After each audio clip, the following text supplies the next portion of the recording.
लोगों के बीच एक बहुत ही आवश्यक डॉक्यूमेंट को लेके आया हूँ। आज उस मुद्दे पे चर्चा करेंगे जो 7वें चरण के इच्छुक उम्मीदवार हैं, जो 7वें चरण से संबंधित अभ्यर्थी हैं।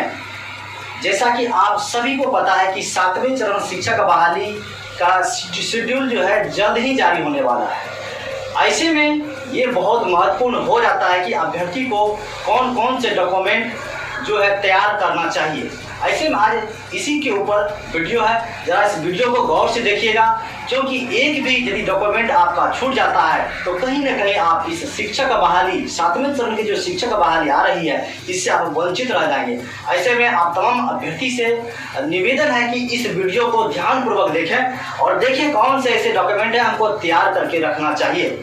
तो दोस्तों आइए हम सीधे देखते हैं वीडियो में कि कौन से डॉक्यूमेंट हैं, इसको हम लोग को बहुत ही आवश्यक तौर पे तैयार करना चाहिए।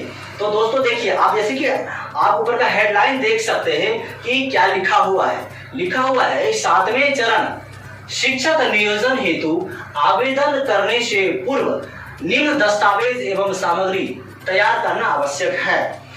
क्योंकि आप लगातार जो है संघर्ष कर रहे हैं 2-3 साल से, लेकिन ये जितने डॉक्यूमेंट्स हैं इसमें से एक भी यदि आपके पास नहीं रहेगा तो कहीं ना कहीं आप वंचित हो जाएंगे।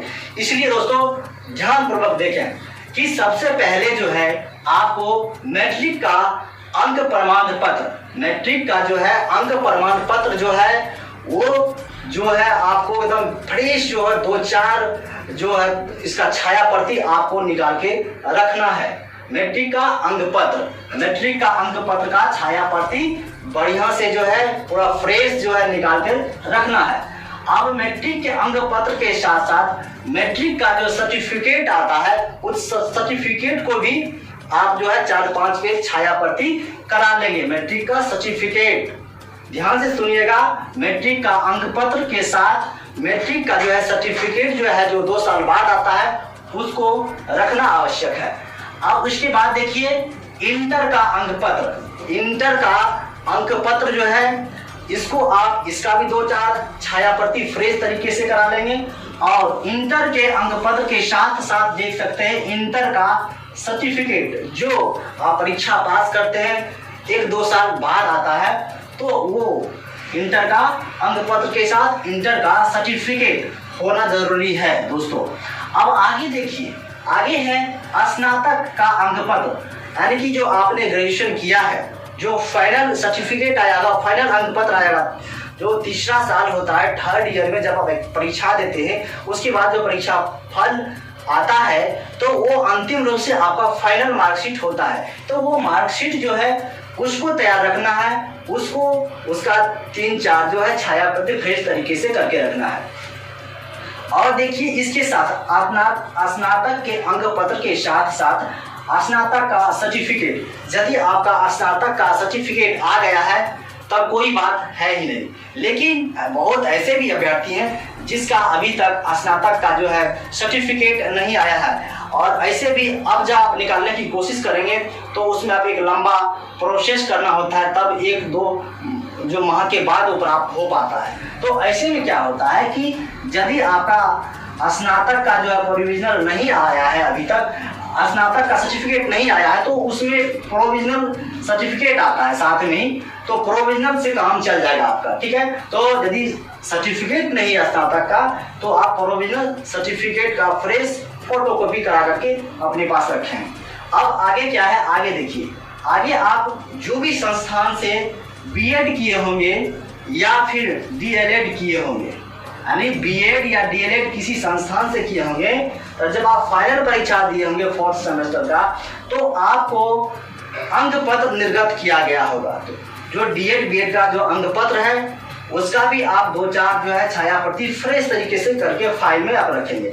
साथ ही साथ बीएड और डीएलएड के अंक पत्र के साथ, यानी कि अंक पत्र आने के कुछ दिन बाद आपका सर्टिफिकेट आ गया होगा, तो सर्टिफिकेट बहुत महत्वपूर्ण हो जाता है, क्योंकि आपका जो नौकरी है सर्टिफिकेट के बदौलत ही मिलता है। तो अंक पत्र यानी कि बीएड और डीएलएड के अंक पत्र के साथ ये जो आपका बीएड और डीएलएड का सर्टिफिकेट, यदि सर्टिफिकेट नहीं है तो प्रोविजनल से काम चल जाएगा। प्रोविजनल तो रहता ही है यानी सर्टिफिकेट नहीं आया है तब प्रोविजनल हम लोग साथ में रखेंगे। अब देखिए आगे क्या क्या प्रोसेस है। आगे क्या है कि सीटेट या बीटेट, आप लोग सीटेट या बीटेट दोनों में से कोई भी क्वालिफाई होंगे। आप जिसको आगे रखना चाहते हैं, या सीटेट से जा रहे हैं तो सीटेट का अंक पत्र, या बीटेट से जा रहे हैं तो बीटेट का अंक पत्र, ये दोनों में से कोई यदि आप क्वालिफाई हैं तो उसका अंक पत्र का छाया प्रति आप रखेंगे फ्रेश तरीके से, और अंक पत्र के साथ साथ सर्टिफिकेट, ये सर्टिफिकेट भी यदि आ गया है तो ठीक है, नहीं तो प्रोविजनल, यदि है तो ठीक है, नहीं तो प्रोविजनल तरीके से आता है, या फिर अंक पत्र से ही आपका काम चल जाता है। तो ये रहा बात। अब देखते हैं, ये तो एकेडमिक चीजें थी, ये तो एकेडमिक चीजें थी जो आपने पढ़ाई की, जो आपने कंपटीशन पास किया, सीटेट हो बीटेट हो, तमाम चीजें पास की, तो ये एकेडमिक चीजें थी, ये एकेडमिक दस्तावेज थे जो आपको तैयार करने थे। अब देखते हैं कि जो एक्सटर्नल चीजें हैं जो हम लोग बाहर से ब्लॉक से अपना बनवाते हैं वो क्या है। देखिए सबसे पहली बात कि आवासीय प्रमाण पत्र होना जरूरी है। आवासीय प्रमाण आप अस्थाई, अब कई लोग सवाल करते हैं कि आवासीय प्रमाण का वैलिडिटी कितनी होती है। तो दोस्तों मैं आप सभी को बता दूं कि आवासीय प्रमाण पत्र जो होता है डोमिसाइल, वो दो तरह के होते हैं, एक होते हैं अस्थाई और एक होते हैं अस्थाई। यदि आपका अस्थाई है तो आप अभी कहाँ हैं उसका बनवाइए, यदि आपका अस्थाई सर्टिफिकेट बन गया है तो कोई बात नहीं, आपका 2 साल 4 साल पहले का भी चलेगा, इसमें कोई दौरा नहीं, परेशान होने की जरूरत नहीं है।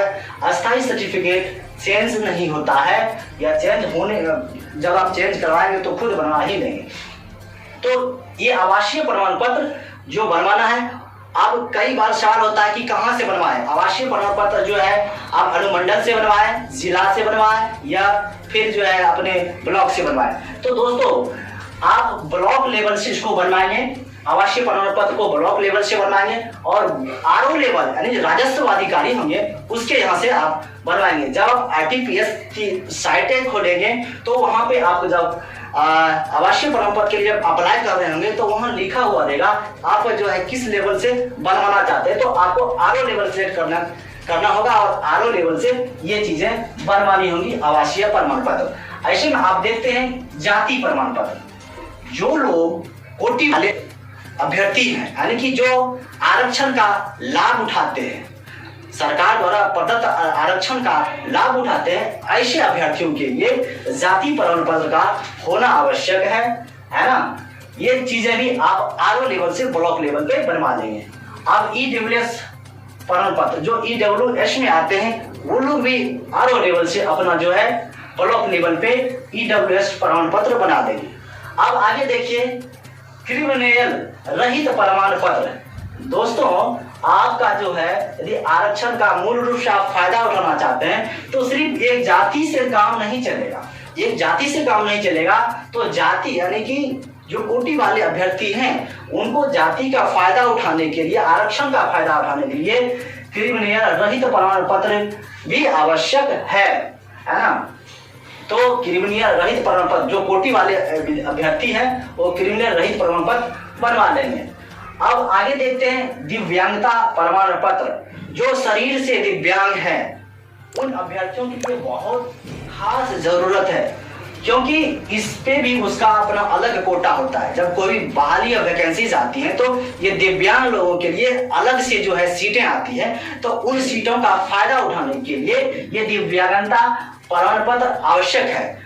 ये जो प्रमाण पत्र है सिर्फ ऐसे अभ्यर्थी के लिए होगा कि जो शरीर से दिव्यांग है, ऐसे अभ्यर्थी के लिए ये दिव्यांगता प्रमाण पत्र आवश्यक है। आगे देखते हैं नवीनतम फोटोग्राफ होना चाहिए। रंगीन में 8-10 पीस आप बनवा करके रख लीजिए, एकदम पूरा स्मार्ट लगते हैं जिसमें, उसको बना करके रख लीजिए, क्योंकि आगे भी काम होगा। क्योंकि बहुत ऐसे अभ्यर्थी हैं जिसमें इसमें कुमारे हैं, इसका आगे भी बहुत काम आएगा, ठीक है।